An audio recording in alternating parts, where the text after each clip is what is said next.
শরণার্থীবৃন্দ, আমরা এখন দাঁড়িয়ে আছি কক্সবাজার জেলার টেকনাফ উপজেলার মেরিন ড্রাইভের শামলাপুর গ্রামে, যে গ্রামে মেজর সিনহা হত্যাকাণ্ড নামে একটি আলোচিত হত্যাকাণ্ড ঘটে 2020 সালের 31শে জুলাই কক্সবাজারের টেকনাফে মেরিন ড্রাইভের শামলাপুর চেকপোস্টে পুলিশের গুলিতে নিহত হন বাংলাদেশ সেনাবাহিনীর অবসরপ্রাপ্ত মেজর সিনহা মোহাম্মদ রাশেদ, যাকে আমরা সবাই মেজর সিনহা নামে চিনি। আসুন আমরা তার স্মৃতিস্তম্ভ থেকে ঘুরে আসি।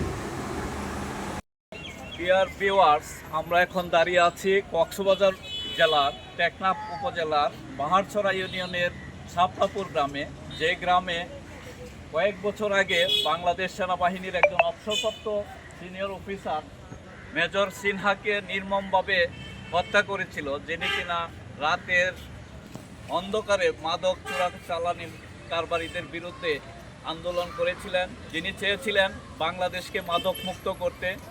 তিনি একটি ডকুমেন্টারি তৈরি করতে এসেছিলেন এই শাপলাপুর গ্রামে। আমরা দেখতে পাচ্ছি তার নামের স্মৃতিফলক। আমরা এই স্মৃতির প্রতি শ্রদ্ধা জানাই। যারা এই দুষ্কৃতিকারীরা এই মেজর সিনহাকে হত্যা করেছে, আমরা এই মেজর সিনহার হত্যাকাণ্ডের তীব্র নিন্দা জানাই। এই মেজর সিনহাকে হত্যাকাণ্ডের মাধ্যমে বাংলাদেশকে বিশ্বের মানচিত্রে একটি প্রশ্নের মুখে দাঁড় করিয়ে দিয়েছিলেন সেদিন। আমরা এইসব দুষ্কৃতিকারীদের বিচার দাবি করি।